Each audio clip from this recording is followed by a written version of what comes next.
하겠습니다.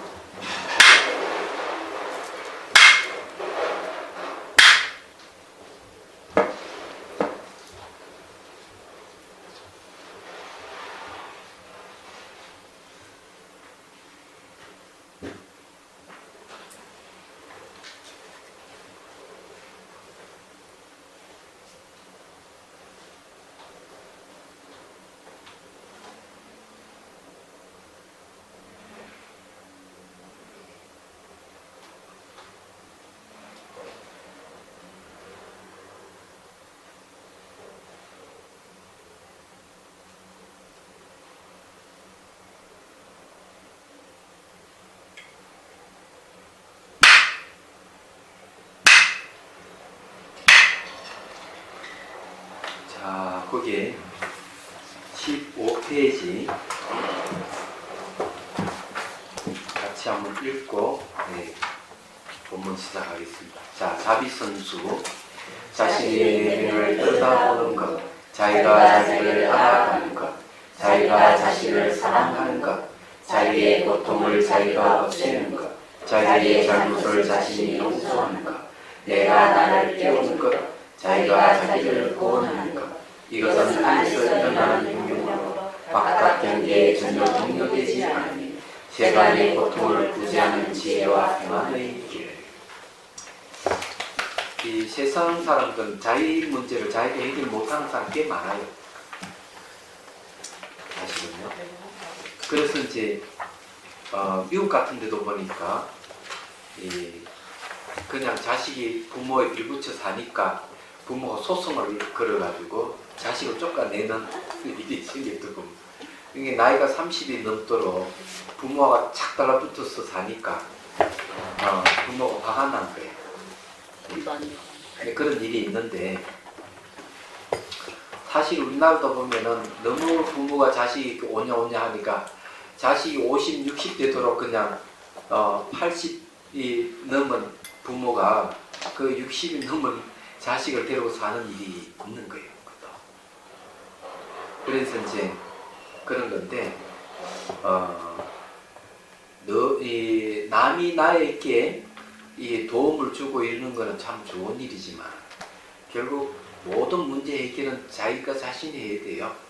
자기가 자기 문제를 해결하고 내가 도움을 받더라도 해결은 자기 자신이 하는 것이지 남이 대신 해주는 건 아니거든요. 이 수행이 이제 특히 그렇습니다. 자, 이제 봅시다. 오늘은 50페이지 의식의 여러 가지 모습에 대한 공부를 하겠습니다. 50. 맞죠? 50페이지 의식의 여러 가지 모습. 자, 무명과 진여의 모습, 진여의 훈습. 훈습이라는 말은 영향을 끼친다 이런 뜻이 있어요. 영향을 받는다, 영향을 끼친다 이런 뜻이 있어요. 네? 43. 그래요? 네. 큰일 날 뻔했다. 내가 왜 그거 많이 봤네. 자, 143페이지. 어찌 내가 잘 봤다 했다.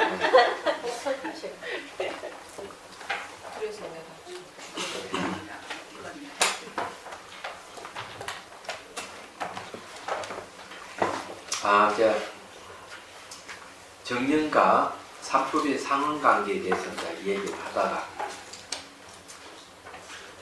무상이 지금 눈물 걷히는 얘기를 했어요. 자, 그 중간에 보면은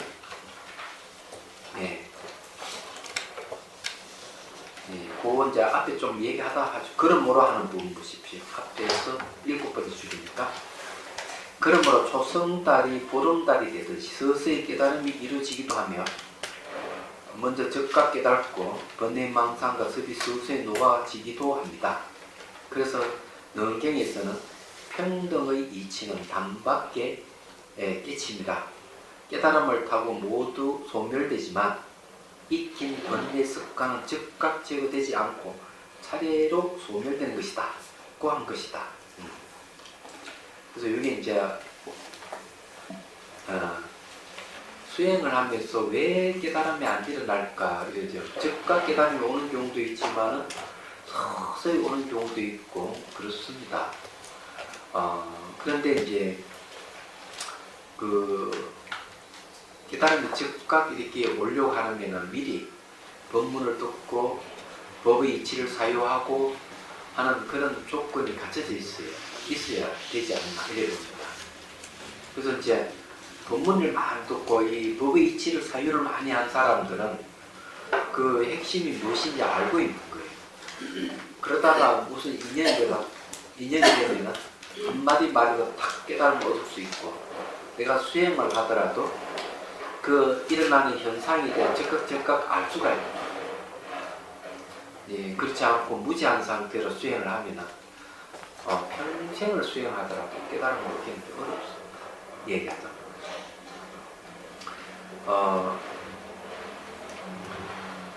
그 대구에는 그 사림에서 법문을 하는데 내가 하나 그 법에 대해서 이치를 잘 이렇게 파악해서 다 얘기를 하니까 밖에 뭐 일이 있는가 보죠. 소리가 들리죠. 요새 이 지역을 재개발했나 봐요. 그래 하니까 이제 한 그 사람이 손을 번쩍 들고 하는 말이, 아니 그렇게 다 낱낱이 다 알아버리면은 화두를 어떻게 참고하느냐, 화두는 모르는 채 아무것도 모르는 채 해야만 된다, 그렇게 얘기합니다. 깜짝 놀랐습니다. 그건 이제 문제가 있는 거거든요. 아무것도 모르는 채 수행하면 끝까지 모르게 될 수밖에 없어요. 그렇기 때문에 중간에 소참 법문도 하고 법그랑도 해가면서 자꾸 이렇게 이제 마음을 각성시켜주고 이러잖아요, 선사들이. 그런 것도 없이. 그러니까 무지한 사람은 그렇게 얘기를 하는 거죠. 화두를 참고하는 게 마치 수수께끼를 푸는 같이 생각하는 사람이 많은데, 화두는 수수께끼가 아니거든요. 그런 거란 말이에요. 그래서 이제 이치를 모르고 수행하는 사람은 시간이 오래 걸려요. 그래서 우리가 이제 이런 공부를 하면서 이치를 많이 알아야 돼요. 그 논서에 보면은 이런 얘기가 있습니다. 경론을 많이 보고 듣고 하면 의심이 많이 사라진다. 의심이 사라진다 하는 확고한 믿음이 생긴다, 이런 거. 지혜가 생겨야만이 믿음이 생겨요. 그렇게 이제 말씀드릴 수가 있겠습니다.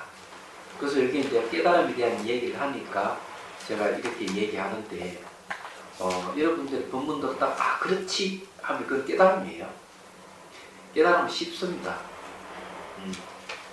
그런데 이제 자기를 이렇게 들다 보면 번뇌망상이 많고 이러니까 수행해 가는 거죠. 그런 깨달음은 보통 해보라 그래요. 이해로서 깨닫는다, 깨달았다, 그런 얘기입니다. 자, 다시 한번 보죠. 다시 알아차림하는 관의 입장에서 말하면 모든 존재의 본성이 무상고 무아를 몸을 통해서 보게 되는 순간 대상을 인식하지 않게 되고, 그 순간순간 마음 자체는 정화되면서 깨어납니다. 이 무상고 무아를 통해서 사물을 보게 되면 인식 대상이 없습니다. 예. 자, 그렇게 되면 이제 마음도 정화가 되는 거예요. 그 현상으로 감정의 생각들을 객관적으로 볼 수 있게 되고, 마음의 움직임이고 몸의 움직임으로 나타남을 발견하게 되며 번뇌망상이 저절로 제거되어 모든 곳에서 벗어날 수 있게 됩니다. 이게 아주 중요한 거죠. 근데 이제 그 번뇌 습관은 즉각 제거되지 않는다는 말은 이제 서장에도 이제 앞으로 공부하겠지만, 이참정이라는 사람이 그런 얘기를 합니다. 깨달은 후하고 깨닫기 전하고의 차이가 있다는 거죠. 그러면서 깨치고 난 뒤에 이제 손자를 안고 이제 어릅니다. 그러면서 딱 이렇게 얘기해요. 깨닫고 난 뒤에 깨닫기 전이나 깨닫고 난 뒤나 손자를 어르는 건 똑같은데, 깨치고 난 뒤에 손자를 이렇게 돌보는 이 자체를 통해 가지고 내 과거 습이 점점 없어지는 것을 알게 됐습니다. 이렇게 얘기합니다. 깨닫게 되면 이 습이 점점 없어져요. 행동은 똑같아. 보기는 다 똑같이 하는데 내면의 변화가 이제 일어나기 시작을 하는 거죠. 그럼 그런데 저는 이제 이런 걸 관건이 어디 있느냐 그렇게 이제 말을 하면은 이 깨달음의 내용에 내가 얼만큼 마음을 두고 수행해 가느냐가 참 좋아. 내가 깨쳤다면은 그 깨달은 마음을 딱 붙들고 그 마음이 아주 익숙해지도록 계속 수행해 가야 된다는 거예요. 깨닫고 난 뒤에도 수행을 안 해버리면은 어떤 일이 벌어질까 하는 거죠. 또 매해져 버립니다. 얘기하잖아. 그래서 이제 하는 얘기예요. 자, 이제 봅시다.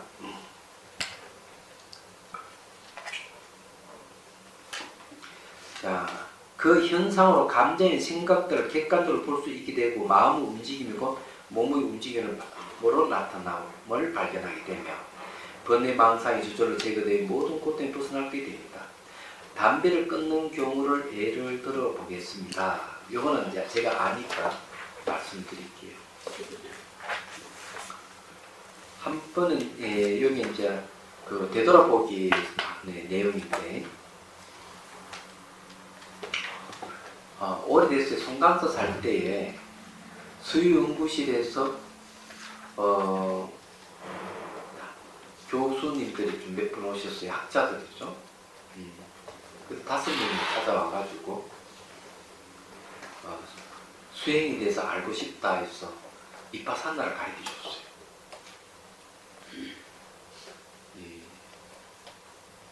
그 이빠산나를 가르쳐 드렸는데 그러고 3년이 지나고 난 뒤에 또 이제 전화가 왔는데 그 이제 필명이 이진경이라는 교수예요. 서울대 교수일 겁니다. 지금 어떤지 모르겠는데 그 필명이에요. 그 이름이. 그래서 자기가 이제 배감록을 그러니까 이분은 철학을 전공하시는 분인데 그 스피노자를 만나고 그 다음 불교를 알게 되고 그 다음에 이제 수행을 좀 해보니까 수행하고 싶은 마음이 있는데 어디가 수련대에 참석을 해봐도 제대로 가르쳐주는 분이 없으니까 찾아온 거예요.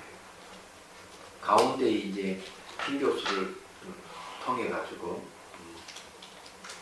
그래서 이제 처음에 이파산나를 가르쳐줬어. 3년이 지나고 난 뒤에는 그 교수가 이 두통이 온 거예요. 그새 수행 안 했겠죠. 그래 두통이 와가지고 한번 두통이 오면 이렇게 일어서지도 않고 누워있어야 될 정도로 그래 또 오시라고 그랬어요. 그래 이번에는 자비수관을 가르쳐줬어요. 그 인연으로 한 달에 한 번 수행연구실에 가서 그 수행했던 분을 코칭을 제가 해드렸어요. 근데 한 번은 가니까 어떤 한 분을 부리시더라만 자네 그 수행 담배 끊은 얘기를 한번 해보게. 그러면서 이 친구가 담배도 끊고 술도 끊었습니다. 그 내용이 이제 바로 그 되돌아보기에 정념으로 관하다는 부분이 나옵니다. 얘기하면 간단하게 얘기를 하자면 그런 거예요. 담배를 알아차리 그전에는 담배를 끊으려고 노력에 끊으면은 금단 현상이 막 생기고 이랬는데 그래서 결심해서 이제 수행을 하면서 끊게 되는 거예요.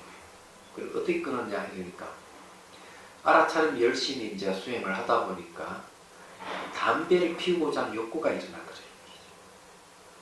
욕구가 일어나면 자신 모르게 담배를 가져와 불을 붙이는 거죠. 담배를 가져 불을 붙이는 순간 욕구가 사라지는 걸 보게 돼요. 딱 사라지면 손도 같이 딱 나와요. 담배하고 라이터를. 일어날 때는 잡았다가 사라지니까 놓게 되는 거죠. 그전에는 그런 게 없었는데 이 알아차림 잘 된다는 거죠. 이렇게 해서 술도 끊었다. 이분이 얘기가. 그래서 요 내용이 이제 나오는 내용입니다. 자, 그러면 거의 146페이지를 보십시오.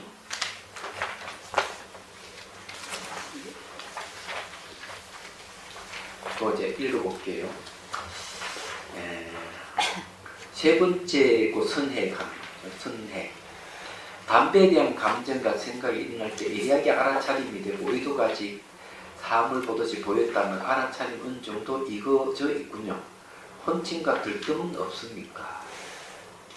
가끔 혼침과 들뜸이 있지만 의식은 성성에 끼어 있습니다. 네, 선해. 왜 유학 또는 선해라는 이름을 붙이는가 하면 유학은 배울 게 아직 남아있다는 거고 선해라고 얘기하는 거는 수행을 통해서 지혜가 생겼다는 거죠. 그 이름을 이렇게 이제 바꾼 거예요. 욕구를 알아차릴 때 욕구가 일어나고 사라지는 것에 대하여 어떤 이해가 생겼습니까? 유학. 욕구가 생기자 곧 담배와 라이터를 손에 쥐는 몸의 움직임을 나타났습니다. 피고장 욕구와 마음이 반응하는 것이 다르다는 것을 분명히 했습니다. 선해. 욕구가 원인이 되어 몸의 움직임이란 결과가 생긴 것입니다. 여기에는 높고 낮은 아름다움과 추원, 남녀가 없고 마음대로 주장하는 자아가 없습니다. 원인과 결과만 있습니다. 이게 중요해요. 원인과 결과만 있어요. 네. 내가 이 피고장 욕구에 의해서 몸의 움직임이 생겼다. 욕구는 원인이고 몸의 움직임이 결과예요. 얘기하죠. 그런 사람들은 원인과 결과를 안 보는 경우가 많아요. 이런 얘기는 어디에 나오는가 하면 초기경제 수다리파타에 이런 내용이 나옵니다. 유학. 알아차림에 의해서 담배를 끊는 수행 현상에도 인과와 무아의 이치가 있다는 것이 놀랍습니다. 근데 담배를 끊는 수행 현상에도 인과가 분명하게 있고 무아의 이치가 있다는 거죠. 말하자면은 선해. 예. 담배를 끊으려고 노력했지만 뜻대로 하지 못하는 것도 무아입니다. 욕구를 알아차린 조건에 의해 담배 습관을 끊음으로 이 또한 무아입니다. 근데 이러한 이치와 연관되어 있는 무상의 이치는 알아차렸습니까? 그러니까 물어보는 거지. 당시 그 알아차렸냐, 무상을 아느냐 이죠. 유학. 담배를 피우고 싶었던 욕구가 일어나고 사라지는 것이 한순간임을 발견하였습니까? 이것이 무상입니까? 맞습니다. 무상이라는 인식이 있을 때 무상을 체험하는 것입니다. 담배 욕구가 일어나고 사라질 때 사라지는 욕구가 되돌아오지 않음을 확인하는 것이 중요합니다. 욕구가 딱 사라지는 거 탁 놓았다면 그게 안 돌아온다 하면 빨리 확인해야 된다. 이게 중요해요.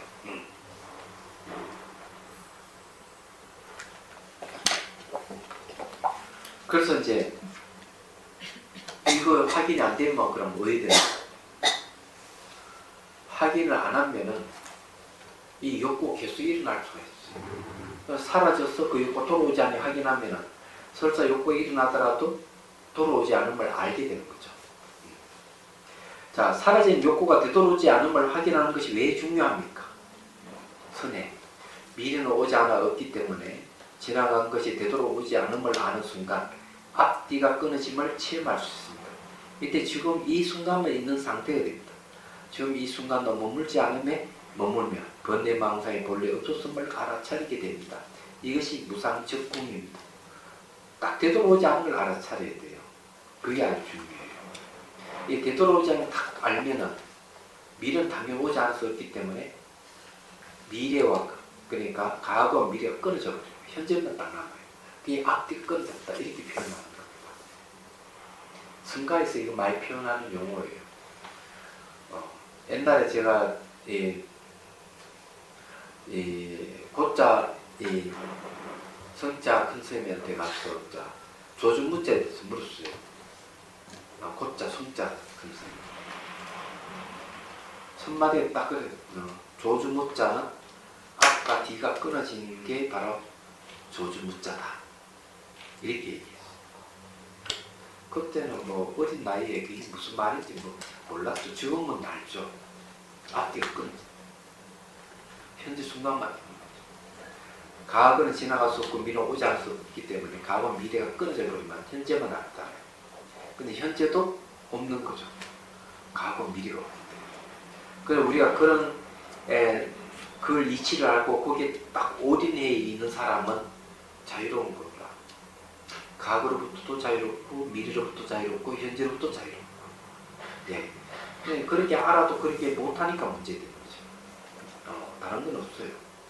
여기서도 그 얘기를 하는 겁니다. 그게 무상죠. 그 무상은 과거, 현재, 미래가 없다는 걸 무상을 얘기합니다. 그렇기 때문에 과거, 현재, 미래가 없기 때문에 그게 자성이 스스로 내재적으로 존재하는 성품이 없는 거예요. 그걸 봉이라고 합니다. 그게 무상적 봉이에요. 유화. 망이 본래 없다는 망념본거의 뜻을 어떻게 이해해야 합니까? 망이 본래 공하다 했죠. 선해. 머물지 않으면 머무는 자치 없음을 깨닫는 방법입니다. 비유하자면 새끼를 뱀으로 착각하는 것과 같습니다. 뱀은 처음부터 존재하지 않습니다. 뱀이라는 미혹의 원인을 살펴보면 새끼의 모양이 뱀과 비슷할 뿐 뱀은 아닌 것입니다. 새끼도 발로 비벼보면 여러 가닥의 집이 꼬여 하나의 새끼가 되어 있음을 알 수 있습니다. 실제로 존재하는 자기 성품이 스스로 공한 것입니다. 뱀은 처음부터 존재하지 않는 것입니다. 그러니까 번뇌망상을 새끼라고 생각하면 번뇌망상을 새끼같이 발로 찌게 문대 보면 실체가 없어요. 그래서 망이 본래 공하다는 거죠. 뭐가 생긴다 하는 것은 자성이 없어서 생기는 거예요. 사라진다 하는 것도 자성이 없어서 사라지는 거예요. 생겼든 사라지든 자성이 없어요. 스스로 존재하는 성품이 없단 말이에요. 그래서 우리가 사물을 볼 때 어디에 초점 맞춰서 봐야 되느냐? 모양과 색깔을 보는 게 아니고 지나가면서 머물지 않는 데에 딱 초점 맞추셔야 돼요. 그러면 이 고정되어 있는 사물은 그럼 어떻게 봐야 되느냐 하는 문제가 있죠. 고정되어 있는 거. 고정되어 있는 거는 이것과 저의 관계성으로 봐야 돼요. 관계성으로 보면 이게 실체가 없다 하는 걸 알게 됩니다. 상호 의존하고 있다면 독립된 건 없어요. 그런 거죠. 이를 실천한 길을 가다가 바람이 분다. 바람이 얼굴 싹 스쳐 지나간다. 그러면 차가운 바람이 불든 따뜻한 바람이 불든 딱 접촉되면 감각이 일어납니다. 감각이 뭔지 아세요? 그 경험이에요. 접촉돼서 일어나는 감각은 다 경험을 얘기하는 거예요. 근데 사람은 그 접촉돼 일어나는 경험에서 다 끝나버려요. 그 경험 자체가 무엇인지를 모르는 거예요. 내가 접촉이 일어나는 감각이라 하는 경험이 그것도 머물지 않고 실체가 없다 하는 걸 깨뜨려 보는 것이 수행이에요. 얘기하자면. 그게 중요하다고. 그래서 이게 바람이 불어가지고 얼굴 탁 스쳐 지나갈 때 바람과 나의 관계 속에서 뭐가 감각이 일어남을 알아차야 되는 거죠. 일어나는 것은 자성이 없다는 거예요. 햇빛이 빛에가 따뜻하게 느껴지면 햇빛과 나의 관계를 알아차려. 그 인연에 따뜻함이 생겼다 하는 거 알아차려. 그렇게 알아차리면 뭡니까? 이 자성이 없다는 거죠. 항상 뭐가 생기도 자성이 없고 사라져도 자성이 없고 이렇게 봐야만 돼요. 걸어갈 때도 마찬가지. 걸어갈 때도 감각이 생긴다는 뭡니까? 발바닥과 발의 관계를 경험을 얘기하는 거예요. 그게 감각이에요. 그 감각도 매 순간 머물지 않는 거죠. 그렇게 알아차리는 거죠. 이렇게 알아차리면은 이제 의식이 현재의식이 딱 깨어나는 거죠. 현재의식이 깨어날 때가 중요해요. 의식이 깨어있는 사람은 번뇌망상이 없어요. 저는 일상생활에 있는 번뇌망상이 거의 없습니다. 그냥 아주 단순해요. 그럼 누구와 얘기할 때나 뭐 큰 사건이 생겨서 뭐 대화를 하거나 이러면 생각을 하게 되죠. 그렇지만 뭐 혼자 있을 때는 거의 없습니다. 여러분도 혼자 있을 때도 온갖 망상이 일어나죠. 저는 거의 안 일어나요. 혼자 있을 때는. 그런데요, 경험에 의해서 이제 아는 거잖아요. 감각이든 뭐 촉감이든 무슨 뭐 생각이 올라오는 거고요. 근데 그 그것이 이미 지나가고 없지만 지금 지나가고 없지만 그게 기억에 남아있다가 또 생각이 올라온단 말이에요. 그게 그래서- 용거지 지금 뭐 저기 하는 게 중요해요. 그래서 그 기억조차도 네, 무상적공 그대로 적용을 하는 거죠. 그냥 모든 거 다 적용을 하는 거예요. 우리가 언어를 사용하는 것 전부 다 기억을 근거로 해서 언어를 사용하는 거예요. 생각도 자기 기억을 근거로 해서 다 생각하기 때문에 네. 그렇습니다. 그래서 그 전부 똑같이 무상적공으로 보면 되는 거예요. 순간순간이요. 네. 그래서 이게 뱀은 처음부터 없듯이 새끼가 꼬여서 그런 거거든. 마찬가지 그 새끼도 밟아보면은 어떤 실체가 없는 거예요. 똑같이 내가 뭐가 있다 하고 옳다 그렇다 막 하지만 그거는 생각이나 새끼를 얘기하고 생각이나 새끼도 잘 분석해보면 알아차려보면 없는 거예요. 실체가. 예, 그걸 좀 얘기를 하는 겁니다. 자, 또 다른 비유를 들면 종을 치면 소리가 들리는데 그 소리는 일어나는 곳이 몸은 없어 흔적을 찾을 수 없는 것 같습니다. 망념도 이와 같아서 망념이 일어나도 일어나는 자체를 찾을 수 없습니다. 단지 공성의 이치에 미혹하기 때문에 문득 일어날 뿐이에요. 담배 피우는 습관 단번에 없어지지 않아도 이와 같은 망념 본공과 무상 적공의 이치를 알아 명상 수행을 하면 연기가 바람이 날아가듯 꿈에서 깨어나듯 할 것입니다. 자, 거기에 유학. 담배 욕구의 무상, 무와 공의 이치는 알겠는데 괴로움은 안 보입니다. 이 괴로움에 대해서 사람들은 이해를 잘 못하는 경우가 많은데 그래서 사성제에서 뭘 얘기를 하는가 하면은 괴로움은 우리 알아야 할 대상이다. 무엇이 괴로운지를 우리가 확실히 알아야 돼요. 그래서 경전에서 그 얘기. 괴로움이 무엇인지 알면은 괴로움의 원인에 대해서 알고자 하는 마음이다. 괴로움의 원인이 탐진치 또는 가리락을 명확하게 알게 되면 괴로움에서 완전히 벗어난 상태를 알고자 하는 마음이 일어납니다. 괴로움을 완전히 벗어난 상태 열반을 알게 되면 이 열반에 이루고자 하는 마음이 생긴다. 그게 팔정도예요. 그래 고지, 멸도, 도가 바로 팔정도니까요. 그렇게 이제 경전에서 얘기를 하는 거예요. 마찬가지예요. 괴로움에 대한 이해가 없으면 무상이라든지 무아라든지 연기라든지 뭐 무상이라든지 이런 것을 잘 모른다고 보면 틀림없어요. 네. 자, 그게 이제 괴로움에 대한 얘기 보죠. 선행. 담배 습관을 끊으려 하는 것은 괴로움 때문이 아닙니까? 이것이 괴로움이며 노력에도 뜻대로 끊을 수 없다면 이것도 무아이면서도 괴로움입니다. 괴로움은 불만족을 말합니다. 불만족은 벗어나고자 하는 마음을 일으킵니다. 그 결과 무상과 무아의 이치를 명상을 통해 알았습니다. 모두 알아차림하는 정념에서 무상고 무아라는 삼법의 드러남을 알 수 있습니다. 이처럼 정념이 확립되면 험침과 들뜸마저 없어지게 되고 심일경성을 이루어 등지를 이룰 수 있습니다. 이런 명상에 가면 순간순간 마음 자체를 번뇌 망상으로부터 깨어납니다. 번뇌로 인한 속박에서 해방되는 겁니다. 이렇게 가정에 가는 거죠. 심일경성이라고 하는 것은 한 대상의 마음을 팍 집중하고 있는 상태 그런 걸 얘기해요. 그래서 주관 객관이 하나가 되어 있는 상태 또는 성가에서 말하는 타성일편 이런 말은 똑같습니다. 자, 그래서 이제 여기에 이 얘기를 이제 하자면은 이 정념에 의해 가지고 이 진실이 드러났거든요. 이 알아차림에서 드러난 진실이 공성입니다. 다음 연기를 하기도 하고 무상이라 하기도 하고 그런 거죠. 그래서 그 둘이 딱 만나면 정념과 공성이라든지 무아라든지 하는 게 딱 만나게 되면 뭐가 생기느냐? 지혜가 생기는 겁니다.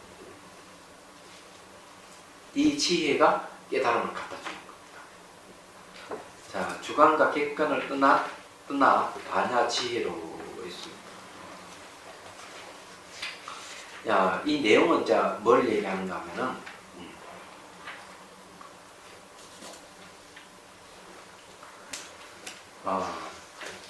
무엇인가를 제대로 알라 그러면은 상대법을 이용해야 돼요. 이걸 잘 이용하신 분이 육조스님이에요. 32가지 상대법을 들어서 누가 와서 어둠을 이야기하면 빛을 얘기해 주라. 누가 생을 이야기하면 살을 얘기해 주라. 이런 식으로. 이 상대법을 통해서 법을 알 수 있는 거예요. 이 상대법을 잘 드러내서 얘기한 게 오늘 오전에 공부했던 그런 거잖아요. 유와 무를 얘기하면서 나무에 등나무가 같이 강골을 갖고 있다. 근데 나무 둥치가 무너져 버리면 등나무도 같이 따라서 무너져 버린다는 거죠. 그래서 유와 무락하는 두 가지가 나무와 등나무가 서로 얽혀있는 유무인데 무락하는 이것이 그 나무가 무너져 버리면은 유다 무다 한 것도 같이 없어버리는 거예요. 얘기하다면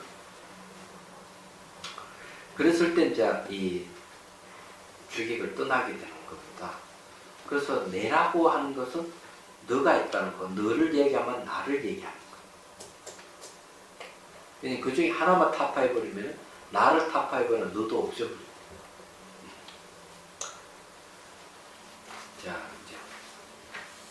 이제 150페이지 보십시오.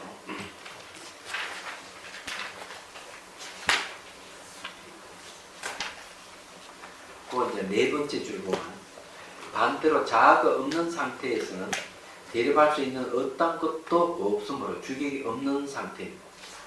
자아가 없으면 무아라고 알면은 주객이 없는 상태로 들어갈 수가 있어요.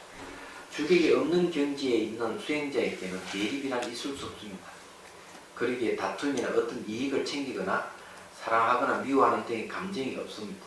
주객이 서로 상대해야 가까이 생각이 일어나는데 주객이 본래 없는 자리에는 그런 감정과 생각이 일어날래야 일어날 수 없기 때문입니다. 이게 뭔가 막 법하고 관이 상응한다는 거죠. 이걸 얘기하는 거예요. 법하고 관. 여기 서로 응한 상응한 거죠. 네. 서로 응한다. 그러니까 법이 뭐냐면은 기본적 무상, 고, 무하, 또는 이제 공 이런 거죠. 그래서 이제 예를 들어가 관이 무상을 보고 있다. 그러면은 여기는 어떤 지혜가 생기는 거죠? 이 관을 통해서 생기는 지혜가 있는 거죠. 그 어떤 지혜냐? 무상에 대한 지혜. 그래서 이 지혜의 내용을 보면은 모든 무상이 변하니까 얻을 것이 없구나. 무소유. 이걸 이제 발견하게 되죠. 그래서 이제 고를 보게 되면은 어떤 지혜가 생기겠어요? 고를 통해 가지고 즐거움이 무엇인지 안다. 즐거움.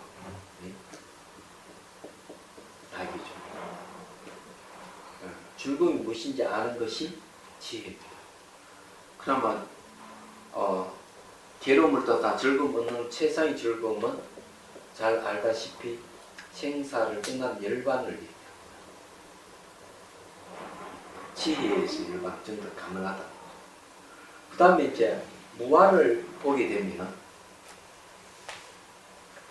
모든 건 자아가 없구나 아는 거죠. 이런 걸 다 알면은 자아로부터 완전히 해방되는 거죠.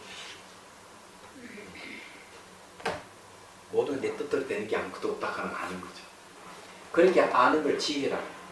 그래서 이게 무아를 이 관을 통해서 무아를 알게 되면 무아에 대한 지혜가 생기는 거죠. 그래서 이게 지혜 내용이 무아가 되고 관하는 게 공을 알게 되면은 지혜의 내용이 무자성이다. 자체 성품이다. 이런 이 지혜가 대단한 겁니다.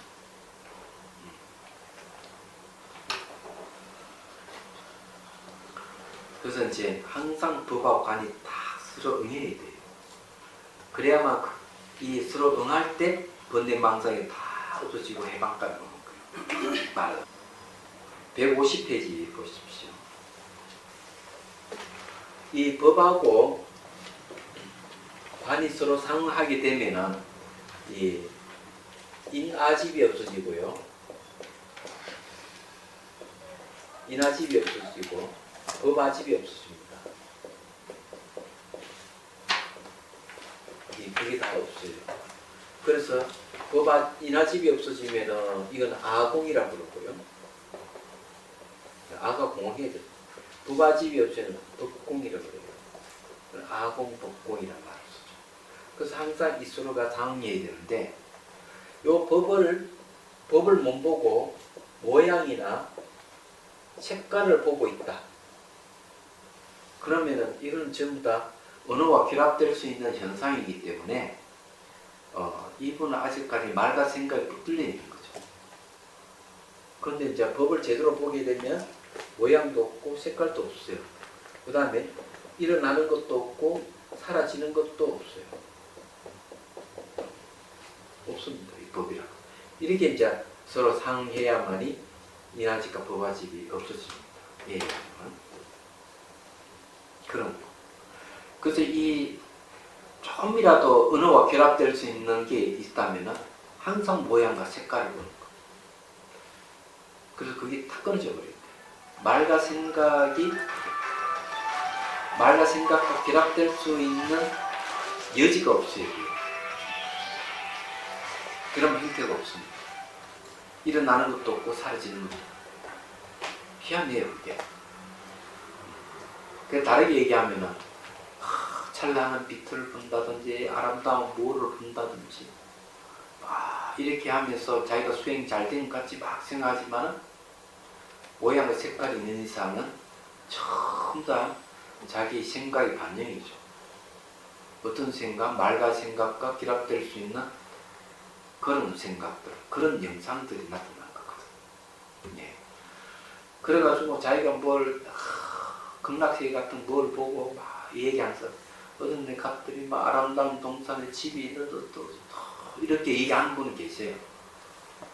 자기는 그런 걸 보면 내가 수행이 잘 돼서 그게 나타난 걸로 생각을 하는데 알고 보면은 전부 다 자기 생각이 반영돼서 나타나. 그 생각은 전부 다 언어와 결합될 수 있는 생각들이에요. 그래서 그런 식으로 나타나. 그냥 수행해보면 알아요.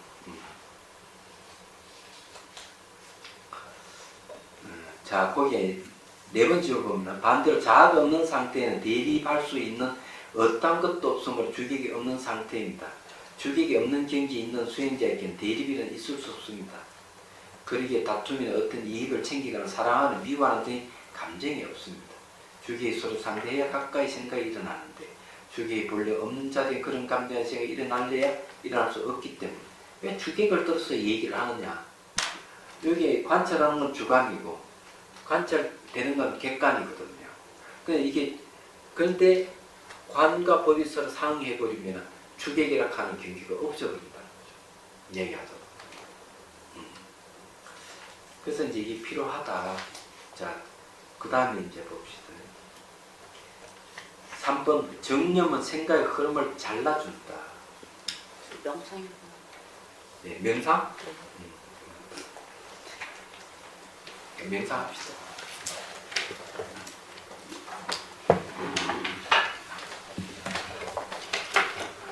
6편 제가 치면은 명상이 좀 짧아지고 여러분 치면 좀 길어지고 그러지.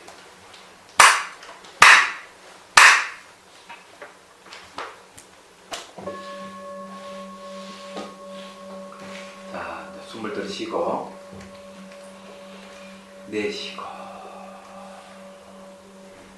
내쉴 때 힘 빼고요. 척추를 고쳐 세우고 시선을 곳곳이 잠시 둡니다.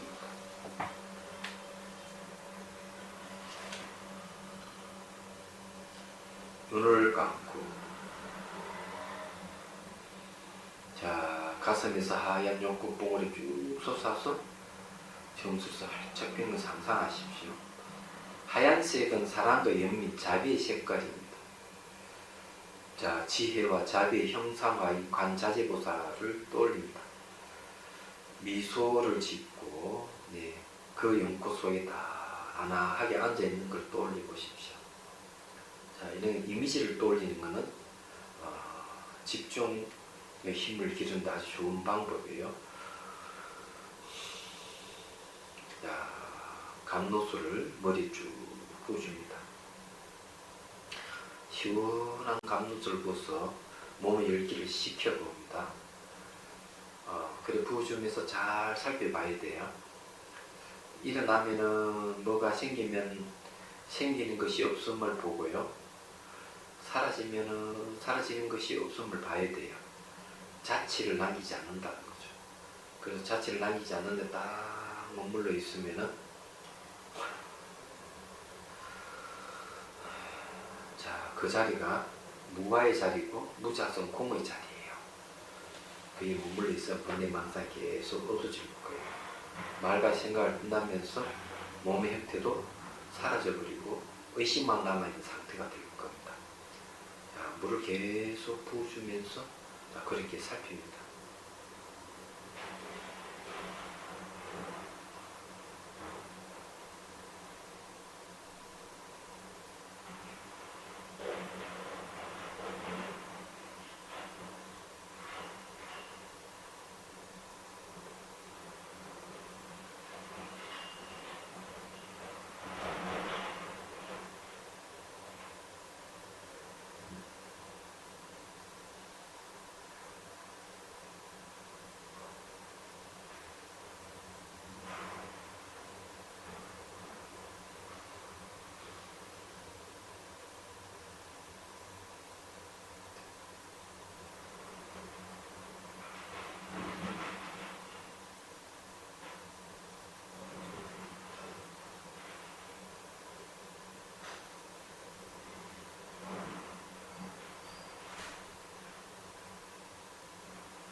자, 정념은 생각의 흐름을 잘라준다는 말 무슨 말인지를 생각해 돼요.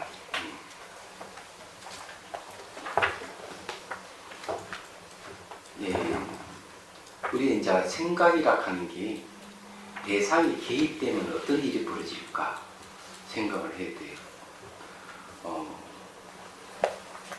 이 마음이 의식이 대상에 개입되어 버리면은 그 대상이 딱 고정되어 보이거나 분리되어 보이거나 스스로 존재하는 것 같이 보여요. 그 대상이 매 순간 변화를 봐버리면 어떤 일이 벌어지느냐. 대상의 변화를 봐버리면은 그게 없어요. 생각이 안 일어나요. 매 순간 차례차례 변화를 보고 있을 때는 거기에 어떤 모양과 색깔이 없기 때문에 취할 것이 없어요. 상이 안 생긴다는 거죠. 얘기하죠. 그래서 무상을 앉아서 몸과 마음의 무상을 보게 되면 생각이 잘라져 버려요. 얘기하죠. 일어난 생각도 무상을 알게 되면 사라져 버려요. 이 무상이 법이기 때문에 그래요. 항상 이 알아차림의 법을 보고 있어야 된다는 얘기 그거예요. 근데 딱 놓쳐버리면은 대상이 내 감정이라든 생각이 딱 개입되는 순간 모양과 색깔로 나타나, 형태로 나타나는 거죠. 근데 몸이 다 사라지고 난 다음에 이 생각도 마찬가지예요. 생각을 내버려두면은 그 생각 항상 이미지를 같이 동반하고 있다는 거죠. 그래서 뭐가 나타나는 거예요. 자꾸. 그럴 때도 이제 무상이 머물러 있으면 사라집니다. 내용이 이제 그런 내용입니다. 이게.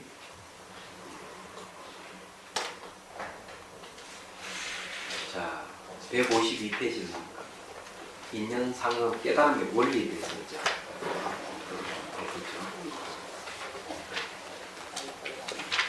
정념은 대상을 관찰하되 대립하는 주관으로 작용하지 않습니다. 대상은 독립되어 고정된 객관으로 존재하지 않습니다. 무상이기 때문입니다. 이렇게 정념과 무상이 상응하여 주객이 없는 상태의 정념을 지혜라고 합니다. 지혜로 비추어봄으로써 업에 의해 생긴난 몸의 모습은 아무것도 가질 수 없고 영원히 변하지 않게 고정시킬 수 없음을 체득하기 이를 무상해탈이라고 합니다. 이 무상을 통해서 속바에서 벗어난다는 얘기죠. 이와 같이 괴로움도 무와도 마찬가지입니다. 고정되고 독립된 실체로 보일 때는 이미 나라는 생각에 개입된 이유입니다. 그때는 상관관계가 주객으로 완전히 분리되는 것입니다.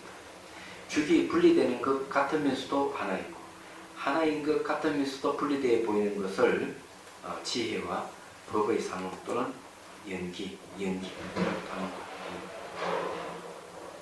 관찰 대상과 관찰할 마음을 한치 어긋남 없이 상응하게 하는 것이 수행입니다. 그렇게 딱 상응하게 되면 그걸 심일경성이라고 하죠. 그 결과 공성과 지혜가 둘이 아닌 경기에 가게 되면 이원하의 원인인 자아가 사라져 삶과 죽음의 개념성 모두 벗어나게 됩니다. 자, 공성과 지혜가 둘이 아니다. 물에다가 물을 타면은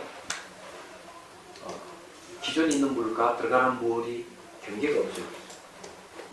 그거 같이 돼버리는 거예요. 얘기하자면. 그래서 여기서 이제 공성과 지혜가 둘이 아니다. 그래서 항상 관찰하는 관이 법을 봐야만이 법은 공으로 나타나고 보는 정념은 지혜로 나타나는 거예요. 그 이제 시를 한 수 읊었습니다.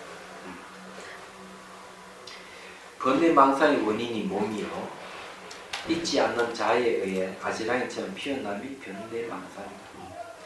사랑하는 사람끼리는 너 나가 없듯이 자비손은 몸에 사랑을 주면 5대 현상이 나타나니 정념으로 이를 알아차리면 몸이 호응처럼 되어 견고한 자아가 하루 위에 떨어진 눈 같아 무와 공의 가르마로 나타나네. 그래 이 5대 현상이 나타나면 지, 수, 화, 분 이걸 뭘로 봐야 되느냐? 정념으로 알아차려야 돼. 그럼 몸이 호응같이 되고 자아 사라져. 물론 여기에는 지금 이제 하나 빠졌죠. 정념이 이를 알아차리는데 어떻게 해야 돼요? 무상, 고, 무아로 알아차려야 되겠죠. 자, 5대 현상이라 하는 게 뒤에 가면 공부를 하겠지만 흙의 요소는 딱딱하게 나타나요. 예를 들어서 얘기하면 감누수를 이렇게 쭉 부어준다고 할 때 어떤 사람은 피부, 이런 게 다 없어버리는데 뼈만 딱 남는 경우가 있어요. 뼈. 그래 이런 부분은 되게 이제 이거는 뼈는 흙의 요소거든요. 그런 게 나타날 때는 이런 분은 되게 자아관념이 굉장히 강한 분. 자아관념이 강한 사람은 아주 견고하거든요. 그 자아관념이 견고하기 때문에 그런 이미지가 뼈락한 이미지를 나타나는 거죠. 얘기하자면. 그게 심리 현상이에요.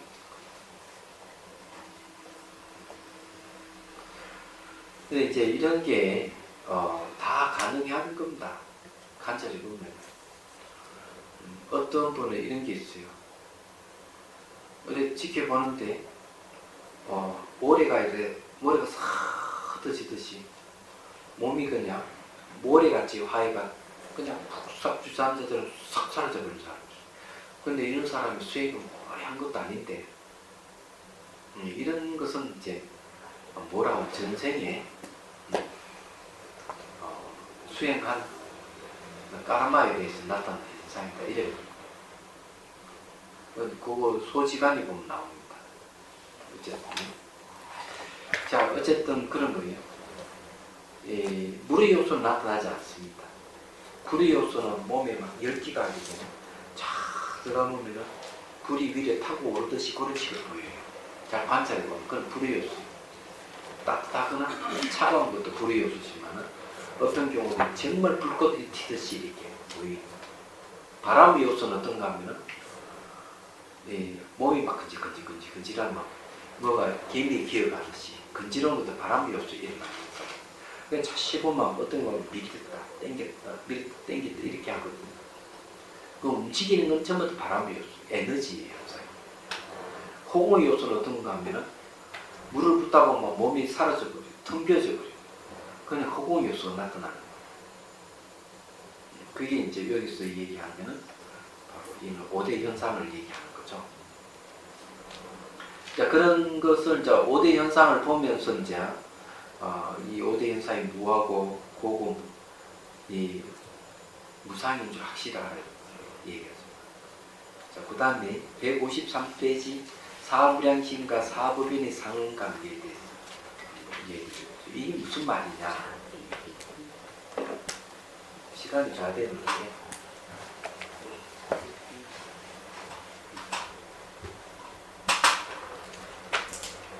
사무량심 같으면은 첫 번째는 자, 비, 희, 그 다음에 사 이래 되거든요.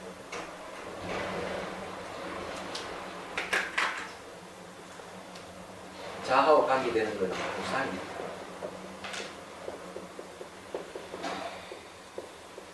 연민심이 일으키는 것은 괴롭고 기쁨이 일어나는 것은 자아가 없으면 이제 기쁨이 생깁니다. 평정 상태는 바로 공을 또는 이제 열반을 얘기하죠. 그 다음에 여기 사법이 네 가지 변하지 않는 진리. 요거는 네 가지 한량 없는 마음. 사무량. 사무량심. 그래서 이게 사무량심하고 사법인은 서로가 응하는 관계예요. 이 두 관계를 서로 응한다. 상관계다. 그래서 수행 경계에는 내가 몸이 있다고 하면은 내 몸에다 사랑을 주면은 몸이 어떻게 몸이 무상할 때 괴로움이 생기죠. 괴로움이 일어나면은 뭐가 생기냐? 연민심을 이렇게 되는 거죠. 연민을 일으켜서 이 고통스러운 몸을 연민심으로 보게 되면은 뭐가 생기느냐? 예, 몸이 점점점 없어져가요. 그래서 몸을 통해서 자아가 없다 하는 걸 알게 돼요. 마음도 자아가 없음을 알게 되면 뭐가 생기냐? 기쁨이 생겨요. 기쁨이 막 생기죠. 기쁨이 생기면서 이제 점점점 대상을 공을 보기 시작하면은 마음의 평정 상태에 오면서 열반이 들어갈 수가 있어요. 예. 그래서 이게 이런 서로 상관관계를 이루고 있다. 그래서 사무량심과 사법인의 상응이라고 했던 얘기. 다른 건 아닙니다.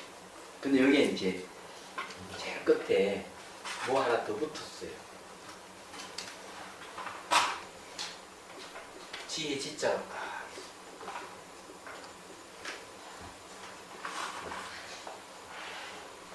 이 지혜는 뭐하고 연관이 있느냐 얘기하면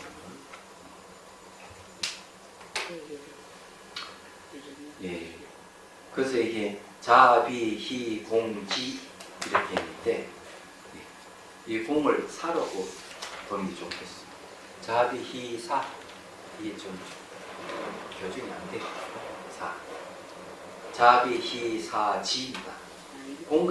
공이라는 말이나 사라 말은 사실 같은 뜻으로 썼는데, 예.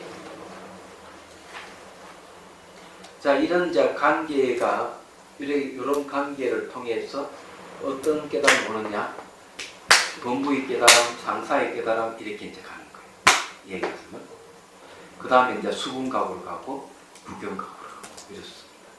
자, 요거는 다음 시간에 공부하도록 하겠습니다. 질문 있으면 하세요. 시간 너무 빨리 지나. 이제 본격적으로 이제 수행에 들어가기 시작합니다. 이제 앞에 이론적으로 자꾸 얘기하고 있는데 이제 깨달은 현상을 얘기하게 되고 이제 삼법인 관찰을 어떻게 하는지를 이제 얘기를 합니다. 그래서 그 다음에 끝에가 자비수관. 얼마 좀 있으면 자비수관 바로 들어가겠니? 자비수관 들어가면 이제 실제 이제 수행하는 방법을 제대로 배우고 그들은 이제 수행 현상에 대해서도 논의를 하고 그렇게 하겠습니다. 질문요? 그럼요. 명상을 할 때도 언어를 떠나가면 그럼 그거는 또 선으로 가는 거니까 방법이 다르니까 언어를 통해서 상상하고 왜 이렇게 하잖아요. 우리 상상하면서 명상하잖아요. 네. 그 언어를 이 이미지를 이용한 거는 네. 집중력을 키우기 위한 하나의 방편입니다. 방법. 그래서 이제 집중력이 언되고 이러면 이미지를 안 써도 되죠. 네. 예. 뭐와 같은가 하면은 방탄소년단을 보는 것과 똑같아요. 노래만 들으면 되는데 네. 그 방탄소년단의 그 수려한 모습, 춤추는 거 이까지 곁들이게 되면 더 몰입을 하게 되잖아요. 그죠? 노래만 듣는 것보다 마찬가지 이미지를 이용하는 것은 요즘 현대에서는 많이 사용하는 방법이에요. 예, 시뮬레이션이 그 중에 그런 방법이고 예, 이미지 트레이닝을 하는 것도 그런 거예요. 이미지 트레이닝을 자주 하게 되면 실제 이제 축구 시합을 하든 농구 시합을 할 때 그대로 그것이 나타나요. 이 이미지 트레이닝이라고 하는 그런 거. 이런 거 전부 다 명상에서 나온 거예요. 특히 이제 오색차 명상을 할 때는 예. 색깔마다 이제 그 언어가 예.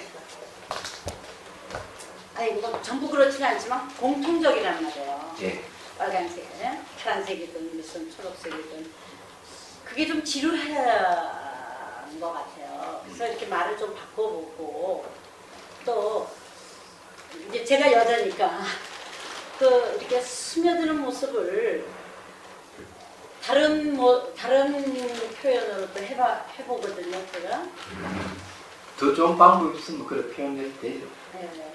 왜냐면 우리 이제 실생활에서 여성들과 남성과 좀 다른 점이 있을 거 아니에요. 그럼 이게 스며드는 거를 모래에 물이 스며드는 거 같은 거는 이제 일반적으로 잘 알지만 예를 들면 명주수건에 물이 스며들듯이 그래 해도 되죠. 네, 그렇게 네. 좀 뒤로 똑같이 그 용어를 쓰려니까 뒤로 해서 좀 바꿔봐. 그러니까 네. 그 이제 그 이치를 잘 아는 사람은 용어를 조금씩 바꿔가면서 하죠. 그러면은 10분 휴식하겠습니다.